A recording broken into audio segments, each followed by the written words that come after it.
In a small town along the 45th parallel, there's a museum working to preserve the history of a family-run commercial fishing operation that began over 100 years ago in western Minnesota.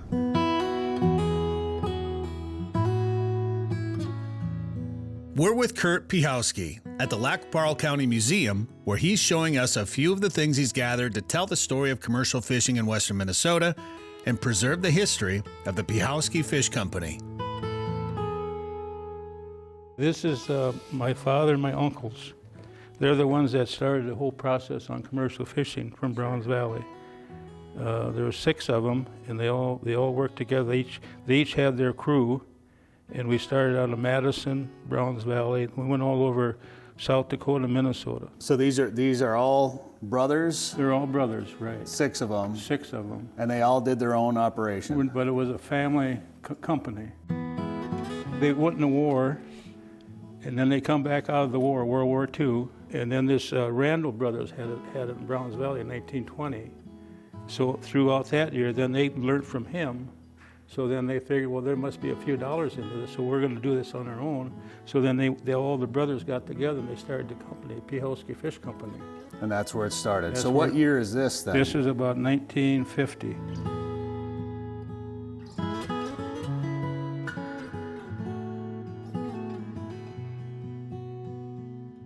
We have a resort on Lake Traverse also, and that's what I used to manage when I was 12 years old. My dad would commercially fish, and he said, son, we're going to teach you the ropes so you manage my resort while I fish. And so we had boats, pontoons, and we sold minnows commercially. They all loved it because they would talk fish 24 hours a day, because this is what their profession was. They talked fish, they talked how we were going to catch the fish, get rid of the fish.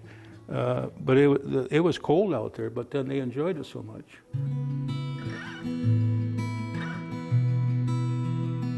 So here's one of your nets or seines. How old is this right here? This is built probably in 1950, 55. Oh, wow. And then we'd get the webbing from Tennessee. It'd come just in a great big box.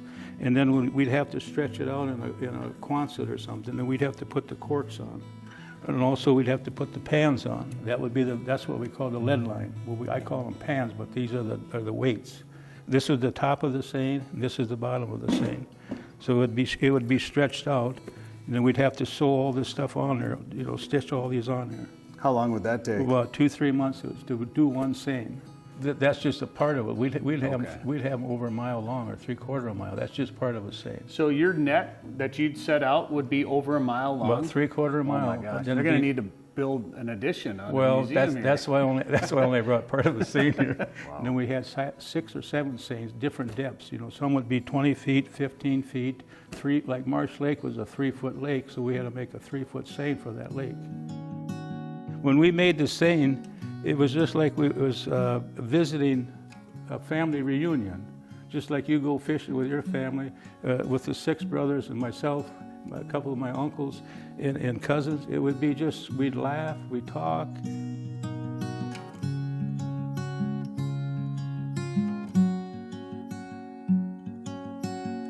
One time we caught over 1 million pounds on Marsh Lake. 1 million pounds. On one pole. And as soon as we got the front end of the seine in, the fish started coming in.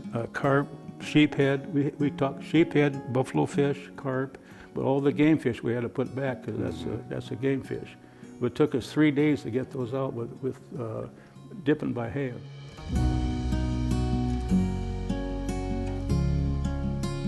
So you've got fish piled up, so you pull them out of the nets, you're piling them up, and then you're putting them in boxes, and then that's where you load them on trucks and start shipping them? Right. These semis would hold 500 boxes, and these boxes are 100 pounds of fish. We'd have to weigh them, for 100 pounds, and we'd load 500-600 on these semis. Now this 1 million pounds, we might have had 15, 20 semis coming a couple hours in. They'd come, then we'd load them, and we'd take them away. 99% went down to Spirit Lake, Iowa. Okay. There's a processing plant there. They made fish patties.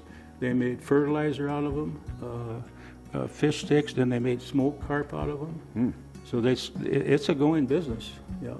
Did those fish patties end up in restaurants like McDonald's? McDonald's, restaurants, schools, colleges, right. So we were eating You know, we were eating fish patties. So a fillet of fish may have come out of Marsh Lake. Marsh Lake, it was.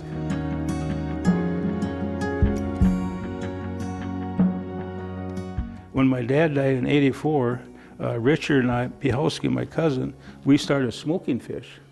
And we sell to Swans, Swaggarts, and then we shipped to Red Owl stores, Super Value, Hy-Vee. Hy-Vee was a good store that I could sell to. Down south, they love catfish and carp. I mean, that's a delicacy down there. And we used to ship Missouri, but Minnesota, they want walleyes, perch, crappies. Well, there's less bones in those fish. That's a big thing, the bones and carp. Yeah. There's only 4 or 5 companies left out of Minnesota, and I've talked to 6 of them in the last couple of months, and there's only about 4 companies left. Are those family-run operations too? They're family-run. In fact, in a couple of weeks, there's a company I just talked to. They're going to pull down in Lac open water, and the guy is 82 years old, and his son is 30, and his son took it over, and he invited me to down there. We're going to have coffee while his son does the operation on Lac.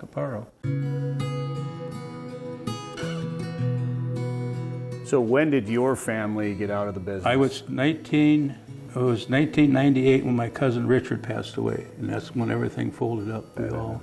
We all kind of got done with it. Are you sad a little bit that the company? Well, I am. See, this is why I love to do this, because my uncle started, my dad, and I just kind of wanted to show him what we did back in the day. You know, I mean, I get turry jerky, but yeah, it's sad. I bet. It's sad. Well, that's a lot of family history on these tables right here.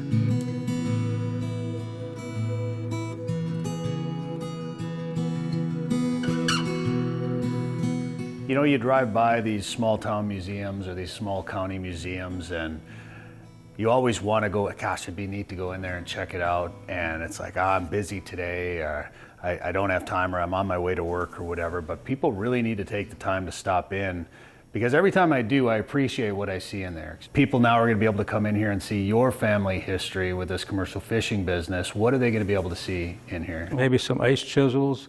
Then all these pictures will be on the wall. And then they're also going to put a TV in here with some of my films and stuff that they're doing here. They're taping some of my films, and they'll have that a TV so that they can sit down in a chair, and the kids can just watch it on the TV there.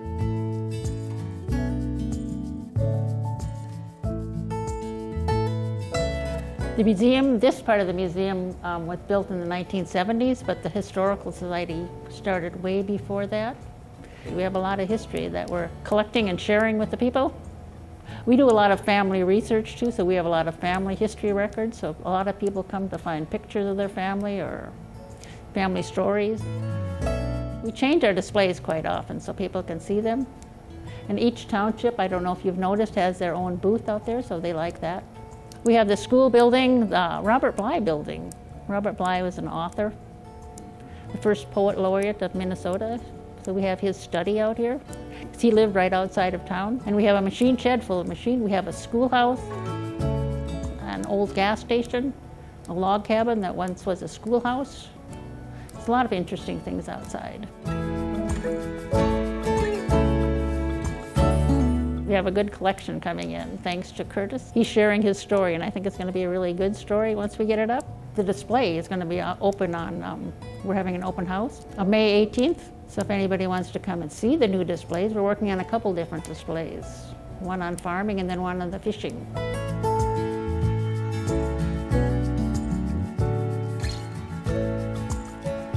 Yeah, we're gonna have this whole wall here. We're gonna put the seines up there, pans, corks, and then all the pictures that we've taken will be up on the wall here for people to come in and see. That's got to be a neat feeling to have your family history preserved in a museum. Right. If some young kid can come in here and say, oh, look at this project these people did. Maybe I want to go out fishing with my dad or my uncle or my brother, or just go out fishing with them. It gives them a chance to get out and see the environment, go hunting, fishing. No, nothing against other stuff, but then I think fishing is... Get them into the outdoors. Get them out to the outdoors, yeah. And that's what I'm kind of trying to do here. I guess it's a story that it's going to be a lost thing in a few years because, as I say, there's only 4 or 5 left in Minnesota that do this thing.